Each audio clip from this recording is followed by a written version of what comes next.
우리가 함께 교독한 사무엘상 1장에 있는 말씀을 가지고 맡기는 믿음을 보이라 라는 제목으로 함께 말씀을 나누겠습니다. 나에게는 꿈이 있습니다 라는 명언을 남겼던 목사님이 계시죠. 마틴 루터 킹 목사님입니다.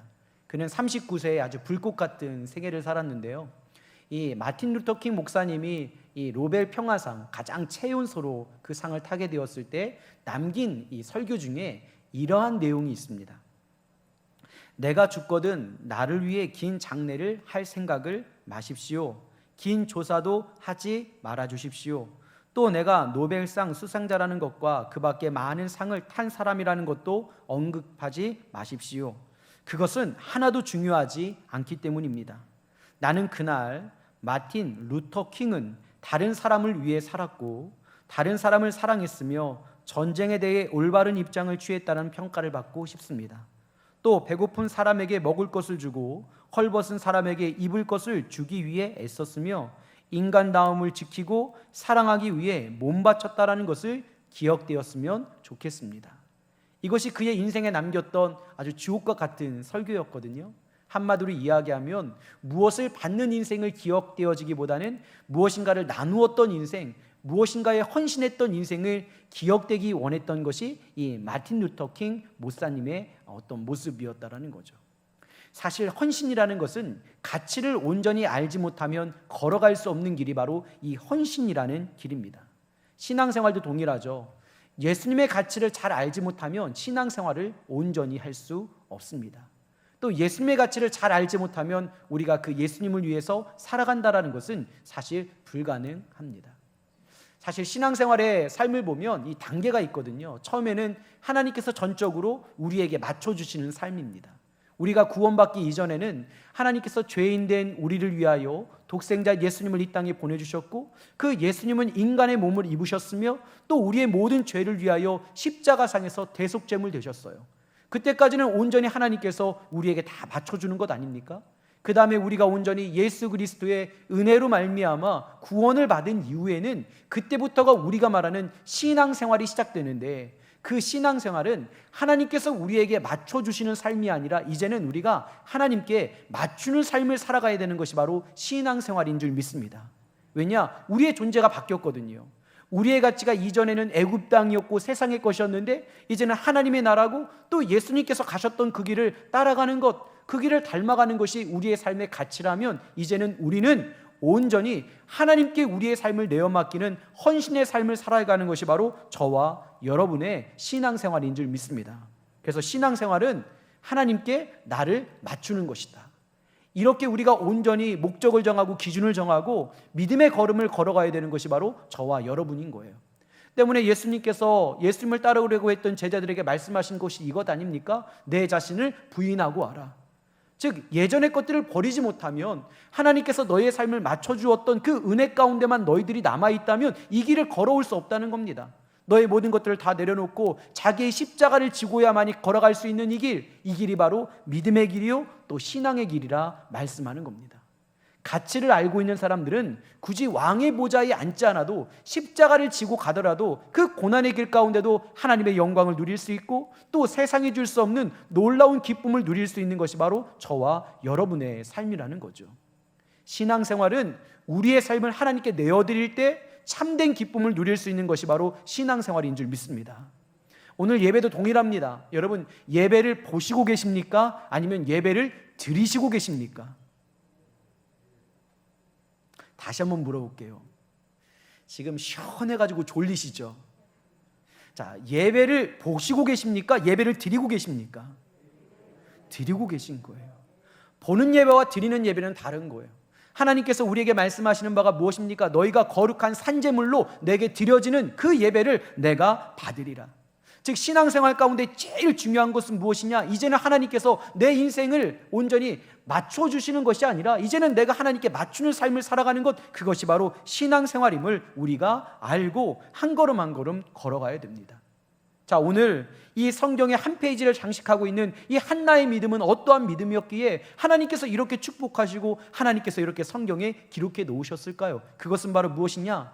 받는 믿음의 영역이 끝이가 아니라 받는 믿음의 영역에서 온전히 하나님께 내어드리는 믿음으로 나갔던 것이 바로 이 한나의 믿음이라는 겁니다. 사실 한나는 인생에 그렇게 큰 문제가 없었던 여인입니다. 물질적으로 좀 부유했던 사람이었고, 또 그 당시에 한나의 남편이었던 엘가나에게 사랑을 독차지했던 여인이 바로 이 한나예요. 여러분, 우리가 물질적으로 좀 여유 있고 남편이 나를 사랑하고 있다면 여러분, 그것만큼 행복한 것이 어디 있겠어요? 뭐 더 필요한 게 있나요? 우리 아내 되시는 분들? 이 두 가지면 어느 정도 행복하죠. 지금 다 갖고 계시구나. 예. 근데 이 한나에게는 한 가지 문제가 생겼어요. 뭐냐면 이 엘가나에게 사랑을 독차지했던 이 한나를 바라보면서 그 엘가나의 또 다른 아내였던 분인나가 이 마음에 시기심이 든 거예요. 열등감 때문에 이제는 한나를 비난하고 정죄하고 괴롭히기 시작합니다. 당시에 여러분, 자녀가 없다라는 것이 얼마나 이 한나에게는 아픔이었겠어요. 근데 그 약점을 가지고 사실 믿음의 사람이라면 그 연약함을 채워줘야 되는데 이 분인나가 사실 믿음의 사람이 아니었기에 이 한나를 괴롭히는 인생을 살아가게 되어집니다. 한나는 정말로 가슴이 아팠을 겁니다. 가장 가까이 있는 사람이 나를 괴롭힌다는 것이 여러분 얼마나 힘들고 어려운지 몰라요. 아예 안 보는 사람이 나를 괴롭히면 괜찮아요. 근데 매일 보아야 되는 사람들, 가정 가운데, 또 우리 교회라는 공동체 가운데, 직장 가운데, 사업장 가운데 여러분 괴롭히는 한 사람만 있어도 여러분 정말로 힘이 듭니다. 근데 한나가 날마다 이 분인야에게 괴롭힘을 당하고 있는 그때에 그래도 한나는 믿음의 사람이었어요. 고통을 당하고 힘이 들면 여러분 세상으로 나아간 게 아니라 이 한나는 무릎을 꿇고 하나님 앞에 나아가 기도했던 사람이 바로 이 한나입니다. 자, 성경을 보니까 이렇게 기록되어 있습니다. 사무엘상 1장 10절에 있는 말씀, 한나가 마음이 괴로워서 여호와께 기도하고 통곡하며 라고 되어 있어요. 한나는 믿음의 사람이었습니다. 그래서 어렵고 힘들어도 결코 하나님의 자리를 떠나지 않았던 것이 바로 이 한나라는 여인의 믿음이었죠. 여러분, 우리도 동일합니다. 어렵고 힘들 때 사람에게 찾아가면 사람의 말을 듣습니다. 그러면 고통이 계속적으로 이어지는 거예요. 그러나 고통의 순간에 힘들고 어려워도 믿음의 자리를 지키며 무릎을 꿇고 하나님께 기도했을 때 하나님의 음성이 그 삶의 문제를 해결해 줄 줄 믿습니다. 힘들고 어려운 것을 사람에게 말하면 불평과 불만이에요. 그러나 똑같이 그것을 가지고 하나님께 토로하고 말하면 그것이 기도가 되어지는 거예요.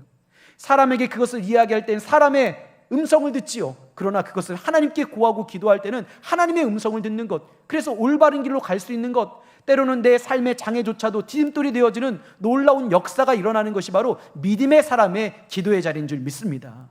그래서 의인들은 7번 넘어지는 삶에 어려움이 있어도 다시 일어나는 이유가 무엇일까요? 하나님께 그 음성을 듣기 때문에 그런 거예요. 그러지 아니하고 사람에게 찾아가서 그것을 토로하면 정말 넘어지고 엎어지는 일들이 비일비재하게 일어나는 것이 아닙니까? 여러분, 힘들고 어려울 때 기도할 수 있는 저와 여러분 되기를 간절히 소망합니다. 때때로 우리가 기도하겠습니다라는 언어를 좀 잘못 사용할 때가 있죠. 무엇인가 이제 직분을 좀 맡아주십시오, 이것 좀 해주십시오, 그러면 우리가 항상 하는 얘기가 있잖아요. 뭐라고 하죠? 기도해 보겠습니다. 여러분, 기도해 보겠습니다라는 언어가 사양의 언어가 아니에요. 기도는 믿음의 언어인 줄 믿습니다. 여러분, 믿음의 언어예요. 믿음의 언어. 이 한나가 그렇게 힘들고 어려운데 하나님께 간절히 기도하게 되어진 것입니다. 그때 오늘 보니까 사무엘상 1장 5절 하반절에 이러한 글이 써 있습니다. 그러나 여호와께서 그에게 임신하지 못하게 하셨다. 그 기도하는 순간에 하나님께서 행하셨던 일들을 한나가 깨닫게 되어집니다. 그리고 이제는 자신이 원했던 자녀를 달라고 기도하는 것이 아니라 기도의 방법을 바꿨어요. 무엇이냐? 내가 원하는 것이 이루어지는 것이 기도가 아니라 이제는 하나님께서 내게 원하시는 것이 무엇인지를 묻게 되었습니다. 그때 막혔던 그 기도의 응답이 일어나게 되어지지요. 그래서 한나가 이제는 사무엘을 얻게 되어집니다. 여기까지가 모든 사람들이 이야기하는 믿음 가운데 드러나는 간증거리입니다. 한마디로 무엇이냐면 우리가 삶에 부족한 것을 하나님께 간청하며 기도했더니 하나님께서 그것을 응답해 주셨더라. 근데 여러분, 여기까지가 사실 믿음의 여정의 끝이 아니라 여기부터가 믿음의 여정의 시작입니다. 여기까지는 전적인 하나님의 은혜에 대한 부분이에요. 한나의 이야기가 성경에 기록된 이유는 그가 간절히 하나님께 기도하였더니 사무엘을 얻었더라, 여기를 말하려고 하는 것이 아니라 간절히 기도하며 하나님께 받은 그 사무엘을 다시 누구에게? 하나님께 드렸더라. 그때부터 하나님께서 계획하신 놀라운 역사가 드러나는 것 아닙니까? 사실 믿음의 참된 간증은 내어드리는 가치를 알게 될 때 시작되어지는 거예요. 내게 받은 은혜가 있고 그 받은 은혜를 가지고 하나님께 다시 내어드릴 때 우리가 믿음이 시작되는 거고 믿음의 간증이 시작되는 겁니다. 우리가 흔히 쓰는 말 중에 이런 말이 있어요. 화장실 들어갈 때와 나올 때가 다르다. 여러분, 들어가기 전에는 어떤 생각이 드십니까? 간절하지 않습니까? 근데 나올 때는요, 아무렇지도 않다라는 거예요. 근데 이런 일들이 통용되는 데가 믿음의 삶 가운데도 이런 일들이 드러나거든요. 우리가 질병의 문제, 자녀의 문제, 또 어떤 진로의 문제, 물질의 문제를 놓고는 하나님 앞에 열심히 기도합니다. 정말로 위기 가운데는. 그러나 그 모든 것들이 해결되었을 때 그냥 믿음의 여정을 맞춰버리는 거예요. 간절함이 있어 하나님께 기도하였더니 하나님께서 이루어 주시더라. 여기까지가 믿음의 여정의 끝이 아니라 여기부터가 믿음의 여정의 시작이라는 거예요. 여러분, 우리는 그것을 알아야 되는 겁니다. 우리가 간절함을 놓고 하나님께 기도했더니 하나님께서 응답하셨어. 이게 간증이 아니라는 거예요. 진정한 간증은 무엇이냐? 나만 기쁜 것이 간증이 아니라 이 간증을 통해 또 하나님께서 기쁘시게 할 수 있는 삶의 영역을 내어드리는 것이 온전한 간증일 줄 믿습니다. 여러분, 신앙생활도 이런 거예요. 그냥 받은 은혜 가지고 상환하는 것이 신앙생활이 아니라 받은 은혜를 가지고 하나님께 내어드리는 것, 그것이 바로 신앙생활 아닙니까? 예수님께서 예루살렘으로 가시는 길에 10명의 문둥병자가 예수님을 만나게 되어집니다. 예수님이 얼마나 간절했는지 멀리서 보고 예수님을 부릅니다. 예수님, 예수님, 내 병을 좀 고쳐주세요. 얼마나 간절했는지. 그리고 그 예수님은 그들의 간절함에 응답하시죠. 너의 몸을 제사장에게 가서 보여라. 그때 그들이 그 예수님의 말씀이 정말로 그들의 말씀의 마지막이라고 생각하고 그 말씀을 의지하여 제사장에게 나아갈새 그들의 질병이 깨끗이 나음을 얻었도다. 할렐루야. 근데 중요한 것은 여기서 그들의 믿음이 끝났다는 거예요. 그들이 예수님의 말씀을 듣고 간절할 때는 제사장에게 나아가는 순종이 있었는데 그들의 다 몸이 이 낫게 된 것을 보고 그들이 어디로 갔습니까? 예수님께 다시 가지 않았어요. 어디로 갔어요? 각자의 삶의 자리로 돌아가 버렸습니다. 과연 그들이 가지고 있는 믿음이 진정 믿음이었을까요? 그들이 정말로 신앙생활을 하는 사람이었을까요? 근데 그 중에 한 사람, 자신의 질병이 나은 것을 보고 깜짝 놀란 그가 예수님이 생각난 거예요. 이것은 예수님의 은혜다. 그래서 그 사마리아인이 다시 예수님에게 나아가게 되어집니다. 그리고 예수님의 그 명령에 순종했더니 예수님의 은혜로 이 질병이 나았습니다 라고 예수님께 감사를 표현하는 것 아닙니까? 그때 예수님께서 이렇게 말씀하시죠. 나머지 사람들은 다 어디 갔느냐? 그리고 이렇게 그에게 명령하십니다. 내 믿음이 너를 구원했다고. 우리의 믿음의 여정은 우리가 간절할 때 받은 은혜를 가지고 믿음의 여정의 끝이라고 이야기하면 안 됩니다. 우리의 믿음의 여정의 시작은 바로 거기서부터 시작되는 거예요. 받은 은혜가 있기 때문에 내 삶이 온전히 하나님께 드려지는 삶. 왜냐, 하나님은 우리를 통해서 영광 받기를 원하시는 분이 바로 하나님이시기 때문입니다. 하나님은 그냥 우리의 삶의 많은 일들, 하나님의 응답이 일어나고 은혜가 주어지고 끝나는 것이 아니라 그 은혜를 가지고 좀 나를 기쁘게 하라는 거예요. 저도 가끔 자녀들에게 서운할 때도 있지만 기쁠 때가 있거든요. 여러분, 자녀들에게 이렇게 용돈을 주시죠. 그러면 그 아이들이 그 어린 나이 때 잘 모아다가 어버이날 때 여러분 이 부모님들에게 선물해 주잖아요. 죄송해요. 그죠? 자녀들만 기쁜 것이 아니라 그 선물을 받은 부모가 또 그 선물해 줬다고. 아이고, 이번에 그냥 우리 애가 나한테 이런 거 선물해 줬다. 저희 애도 그래요. 저희 이제 둘째 딸이 이제 초등학교 4학년인데 스승한 날 되어지면 선생님들하고 막 전도사님 때문에 편지도 얼마나 정성껏 쓰는지 몰라. 선생님 감사해요, 사랑해요 막 쓰면서 선물도 집에서 막 그 젤리 껌 막 그거 다 모아놓고 제가 먹으려고 하면 손도 대지 말라고. 그래서 막 선물을 준비하거든요. 그 선물을 줘요. 근데 저는 내심 나도 좀 주지, 서운한 거예요. 근데 또 말하면 여러분 모양 빠지잖아요. 그죠? 말은 못하고 있는데. 그럼 또 이제 어버이날 가끔 가서 이렇게 편지 하나, 아빠 뭐 사랑해요, 그거 하나 가지고 너무 좋은 거. 또 자랑하는 거예요, 그걸 가지고. 오늘 하나님께서 우리에게 원하시는 믿음이라는 것은 무엇이냐? 받은 은혜로 끝나지 말라는 거예요. 그 은혜를 가지고 내가 너를 자랑할 수 있도록 다시 나에게 헌신하는 삶을 살으라고 하는 것이 바로 하나님의 뜻인 줄 믿습니다. 그때 완전한 은혜가 임하는 거예요. 여러분, 간증은 내 삶에 일어난 일로 간증하는 것이 간증의 전부가 아니라 진정한 간증은 하나님께서 기뻐하시는 삶의 영역에 들어와서 간증해야 되는 것이 온전한 간증인 줄 믿습니다. 나의 기쁨으로만 살아가는 것이 믿음이 아니라 그 나의 기쁨이 하나님의 기쁨이 돼야 되는 거예요. 받는 은혜로 끝나는 것이 믿음이 아니에요. 진정한 믿음의 길은 하나님께 내어드리는 게 믿음 아닙니까? 요즘 사업장 신방을 하잖아요. 목사님들과 전사님들과 이제 저희 아내하고 같이 이렇게 사업장 신방을 하는데 얼마나 은혜가 되는지 몰라요. 저에게 막 인생의 이야기를 쭉 들어요. 들으면서 이제 옛날 이야기 하시죠. 옛날 이야기. 목사님 옛날에 너무 좋았다는 거예요. 옛날에. 지금은 안 좋은가? 그거는 물어보지 않았어요. 안 좋다고 그러면 여러분 제가 얼마나 실망하겠어요. 옛날이 너무 좋았다는 거예요. 옛날이. 그래서 무엇이 그렇게 좋았냐고 그러면 이야기하시죠. 옛날에 교회 건축할 때 함께 모여가지고 막 그 교회 건물을 올릴 때 얼마나 좋았는지 모르겠다. 또 목장 예배 드릴 때, 지금은 그런 일들이 뭐 사실 거의 없지만 목장 예배 드릴 때 한 가정에서 모여가지고 거의 자칫날 아니었습니까? 가족 다 모여가지고 그 음식 준비해서 함께 나누고 막 설거지 함께 하고 그때 너무 좋았다고.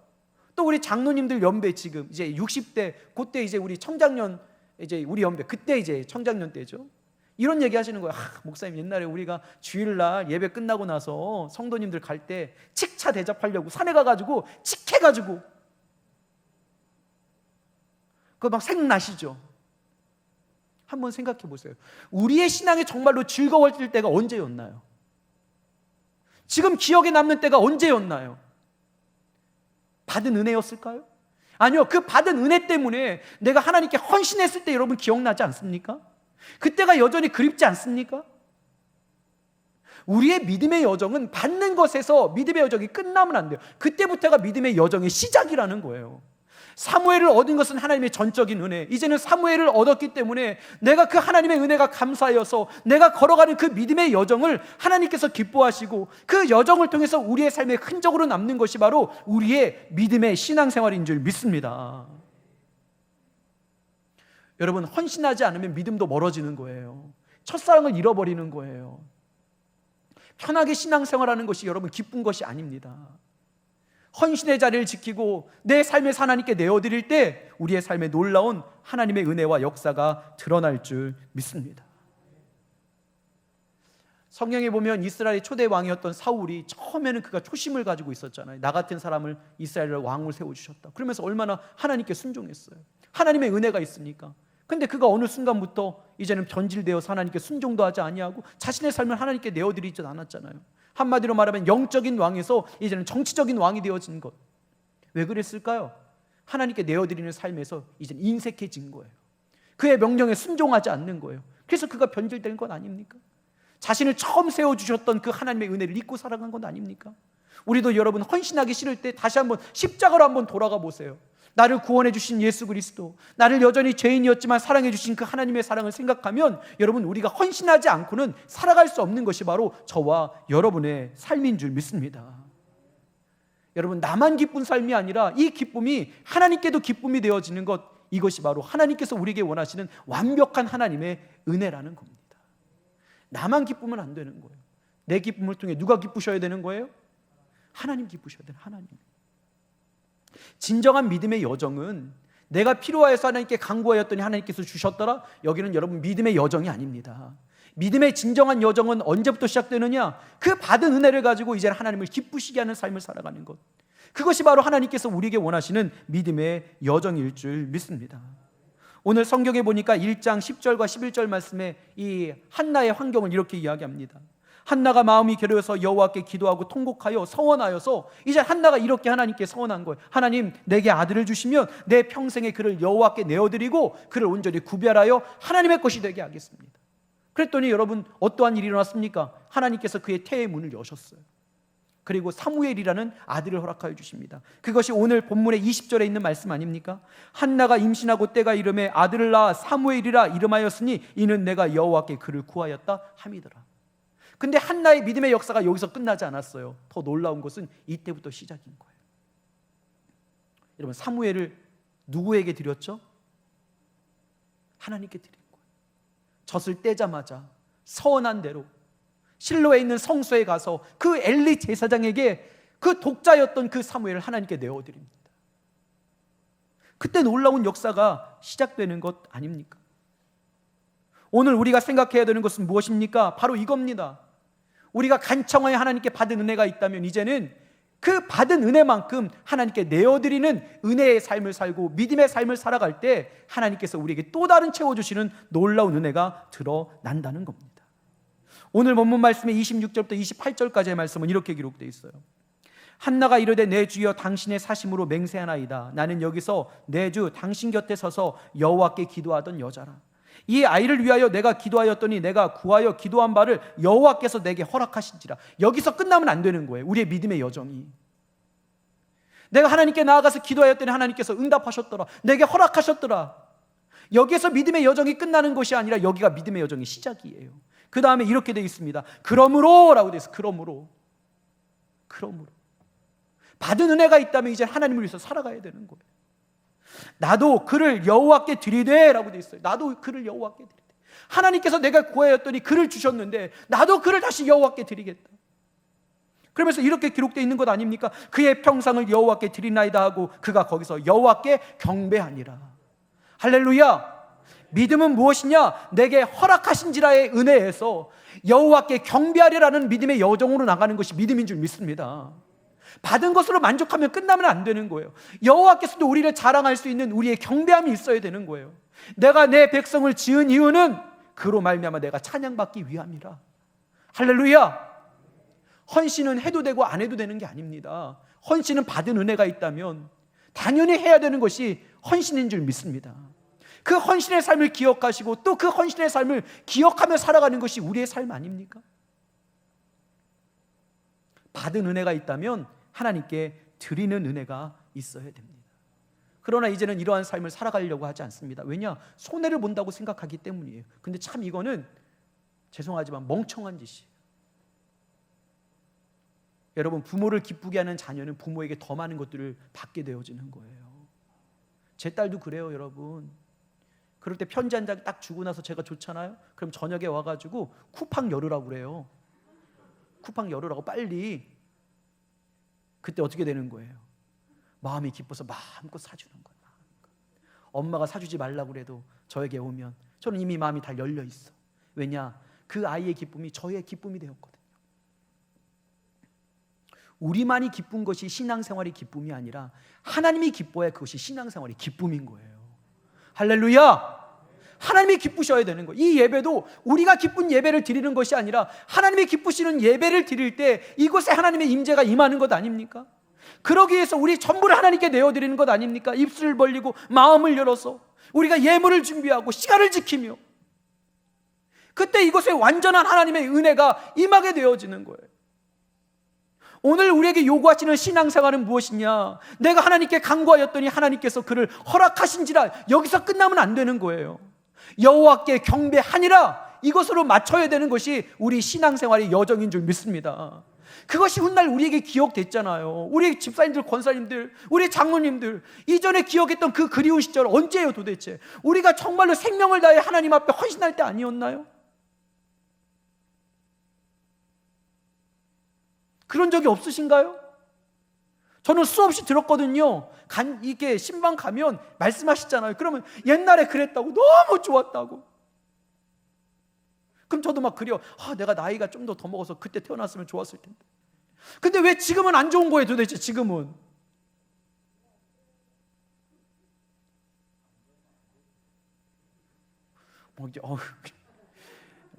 우리 교회는 참 좋은 게 설교자가 너무 많아요. 할렐루야! 너무 좋아, 너무 좋아. 지금은 그 좋은 추억이 지금이 되면 안 되나요? 그 20대, 30대, 40대 때 그렇게 하나님을 위해서 주일날 여러분 칡뿌리 깨는 게 뭐 그렇게 대단한 일입니까? 가가지고 칡 사면 돼요 솔직히. 그거 이렇게 한 드럼 한 10,000원이면 사잖아요. 근데 그거 한 10명 몰려가서 산에 가가지고 그 칡 깨는 거 그거 얼마나 비효율적이에요 그거. 근데 왜 그렇게 하셨냐고요? 왜 그렇게? 왜 그런 믿음의 생활을 지금도 기억하시냐고요? 비합리적인 일을 하고 있는데도 그게 하나님의 기쁨이었기 때문에 그렇게 살아가신 것 아닌가요? 지금 한나가 사무엘 그 독자입니다. 많은 사람들이 욕했겠죠. 야, 그렇게 기도해서 얻었는데 그를 다시 하나님께 드려? 저 미쳤구만, 미쳤어. 근데 그것이 바로 믿음이라는 거예요. 그게 믿음. 나만 기쁜 것이 응답이 아니라 하나님도 기쁘신 것이 온전한 응답이라는 거예요. 여러분, 그러한 드림의 신앙이 회복되기를 간절히 소망합니다. 10년 후에 오늘을 이야기할 수 있어야 되는 것 아닙니까? 2021년 6월 그 마지막 주일, 내가 성도들을 대접하려고 산에 올라가서 칡을 캤는데 칡을 캐다 보니까 거기서 산삼이 나온 거야. 지금 칡에는 관심 또 없으시죠?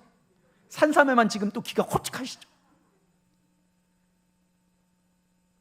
드림의 은혜가 온전히 우리의 삶에 드러날 때 완전한 은혜가 우리에게 주어지는 거예요. 완전한 은혜.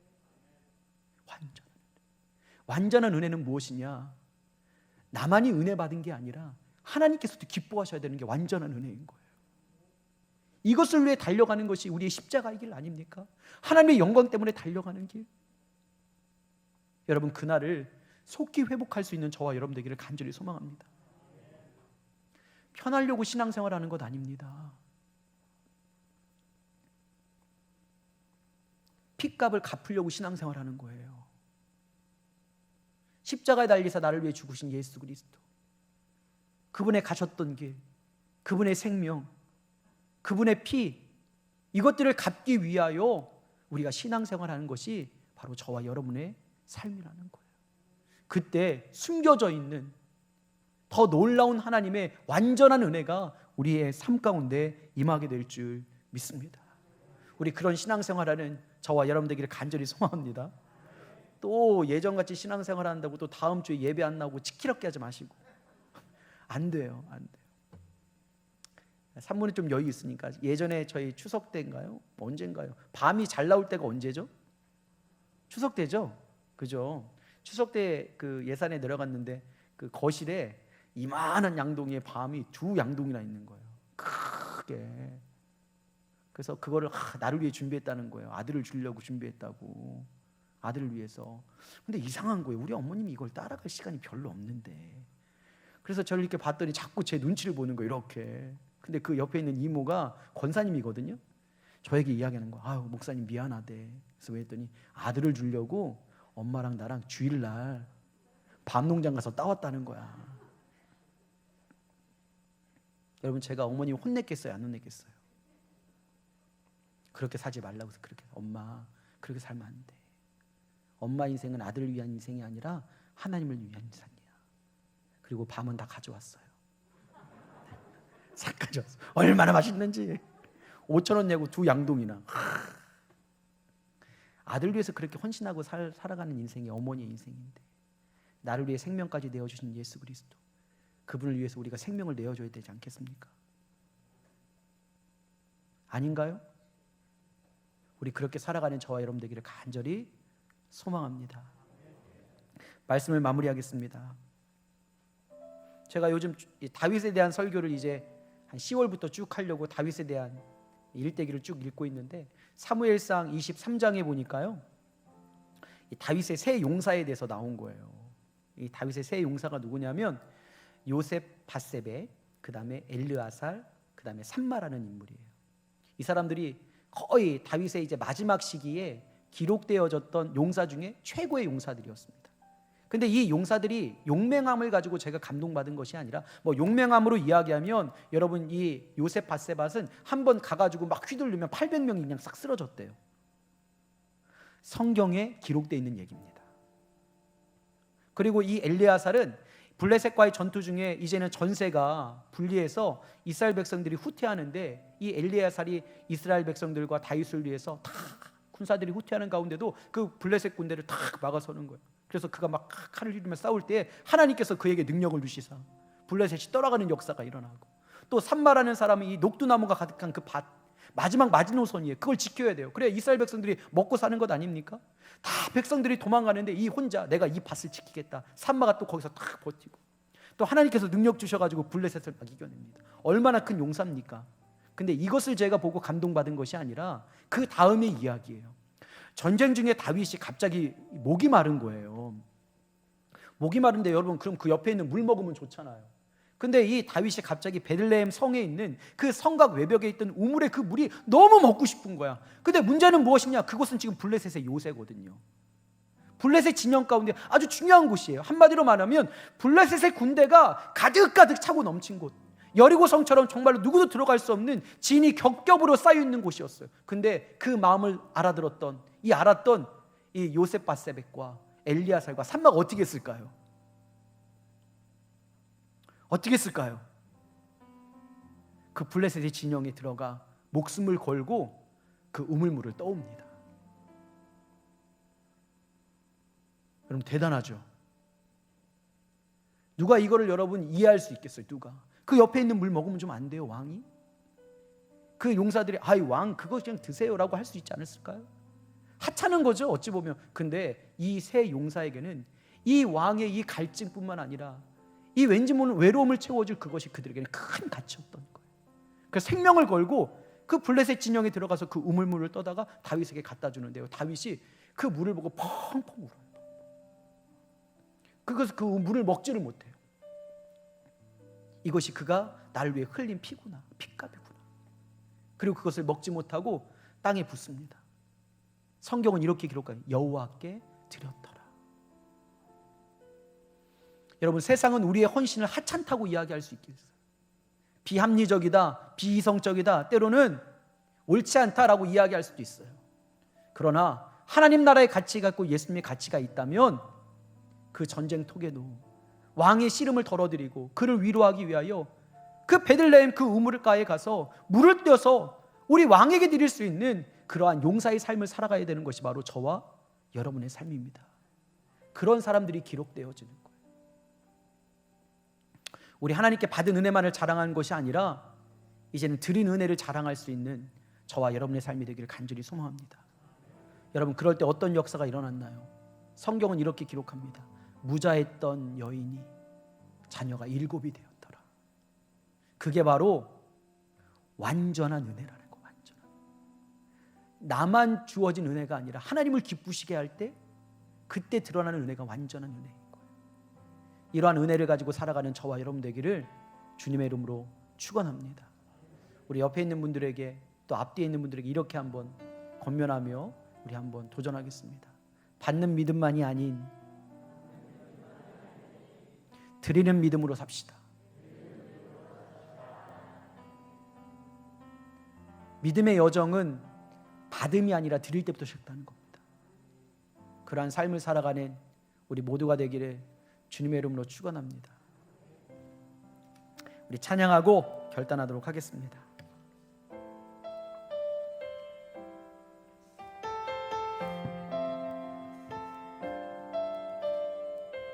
내가 누려왔던 모든 것들이 내가 누려왔던 모든 것들이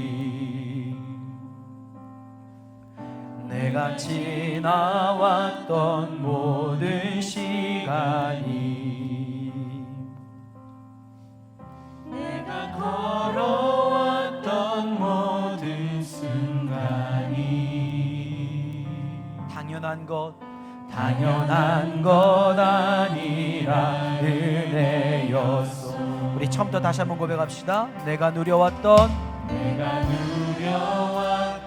모든 것들이 내가 지나왔던 모든 시간이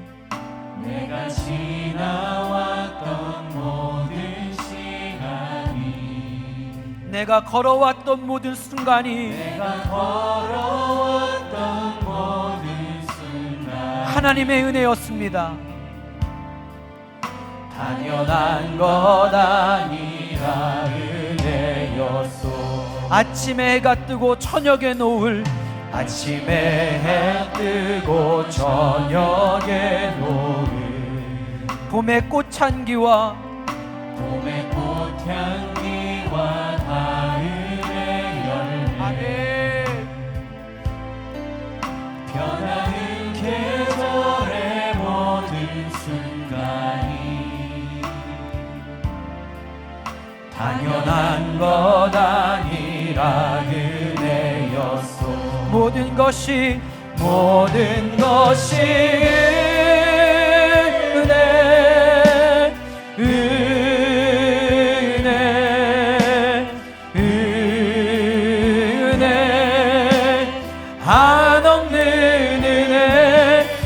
삶에 당연한 것 하나도 없었던 것을 모든 것이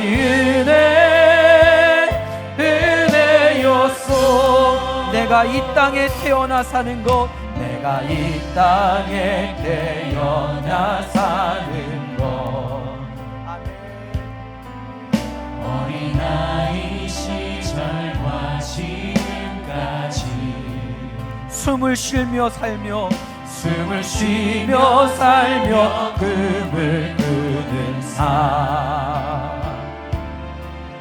당연한 것 아니라 은혜였소. 내가 하나님의 자녀로 살며 내가 하나님의 자녀로 살며 아멘.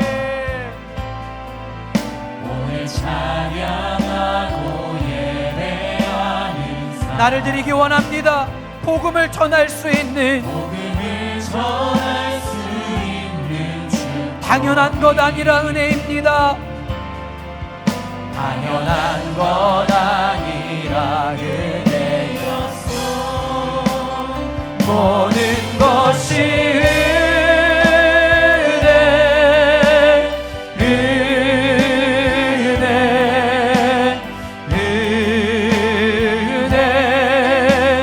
한없는 은혜. 내 삶에 당연한 것 하나도 없었던 것을 모든 것이 은혜. 우리 다 함께 일어나서 찬양하시겠습니다. 모든 것이 은혜, 모든 것이 은혜, 은혜,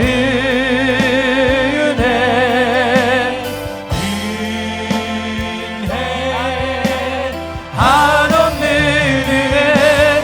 내 삶에 당연한 것 하나도 없었던 것을 모든 것이, 우리 하나님께 내어 맡기는 믿음으로 모든 것이 은혜.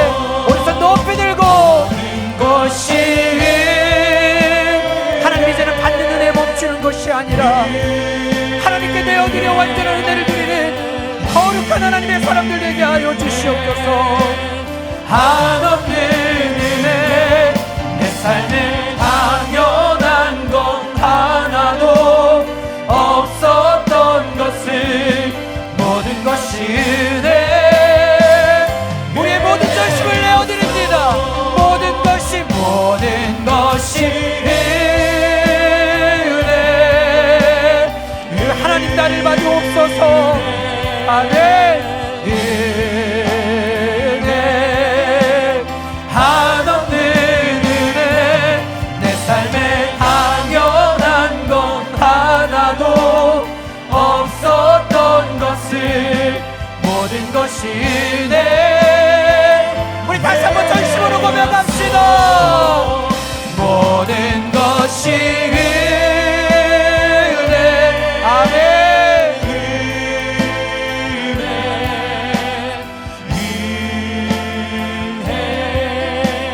한없는 은혜.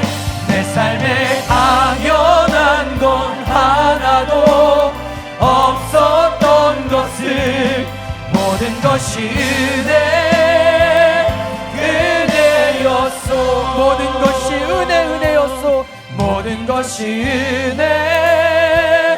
은혜였소. 모든 것이 은혜. 모든 것이 은혜였소. 우리 두 손을 가슴에 대고 기도하겠습니다. 하나님, 우리의 믿음의 여정이 하나님께서 허락하신 지라에서 끝나면 안 됩니다. 나만의 기쁨이 우리의 삶의 간증이 되어서는 안 되는 겁니다. 나에게 기쁨을 주신 그 하나님께서 함께 웃으실 수 있고 기뻐하실 수 있도록 받은 은혜만큼 받은 것을 내어드리는 그 믿음의 자리에서 하나님의 완전한 은혜가 우리에게 주어지는 줄 믿습니다. 하나님, 우리를 용서하여 주시옵소서. 받은 은혜만을 가지고 강구했던 우리의 삶에서 사실 우리의 삶을 뒤돌아보니 하나님께 우리의 삶을 내어드릴 그때가 가장 행복했습니다. 가치를 알기에 왕의 보좌에 앉지 않아도 십자가의 길을 가도 행복했던 그때가 다시 한번 회복될 수 있는 우리의 삶이 되게 하여 주시옵소서. 내 삶에 일어났던 하나님의 놀라운 은혜만을 가지고 이야기하는 것이 아니라 내 삶에서 하나님께 드려져서 하나님께서 기뻐하시며 행하셨던 놀라운 일들을 간증할 수 있는 우리 모두가 되게 하여 주시옵소서. 세상은 점점 우리를 헌신의 자리로부터 멀어지게 합니다.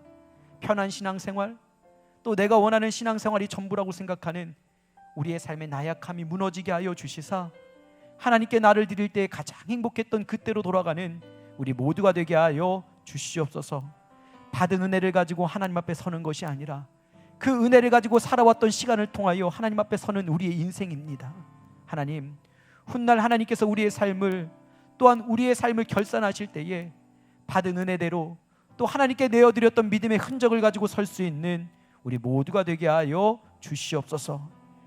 사무엘을 하나님께 내어드릴 때 무자했던 여인의 삶에 자녀가 7이나 되는 완전한 은혜가 임한 것처럼 받은 은혜만큼 하나님께 내어드릴 수 있는 우리 모두가 되게 하여 주시옵소서. 헌신의 그 자리가 과거가 아니라 지금이 되게 하여 주시옵시고 어제에 또 그 다음 날에도 우리가 하나님께 온전히 헌신하며 살아갈 수 있는 우리 모두가 되게 하여 주시옵소서. 오늘도 귀한 예물 주 앞에 내어드립니다. 하나님, 이 예물은 물질이 아닌 예물입니다. 우리의 일상의 땀과 우리의 일상의 마음과 우리의 일상의 믿음이 있는 것이 이 예물입니다. 정성되이 구별하여 이 예물을 드린 하나님의 사랑하는 자녀들의 그 헌신 위에 30배, 60배, 100배의 열매를 허락하여 주시옵시고 그들의 일터와 사업장과 삶의 터전 위에 복의 복을 덕을 더하여 주시사 그 땅에 놀라운 하나님의 은혜가 넘쳐나게 하여 주시옵소서. 지금은 우리를 원하신 예수 그리스도의 은혜와 하나님의 영원하신 사랑과 성령님의 내주 교통 충만하신 은혜가 이제는 받은 은혜뿐만 아니라 하나님께 온전히 내어지는 은혜를 통하여 완전한 은혜를 누리기 원하는 하나님의 사랑하는 자녀들의 머리 위에와 그들의 직장과 사업터와 삶의 터전 위에 지금부터 함께 하신 은혜가 있기를 간절히 축원하옵나이다. 아멘.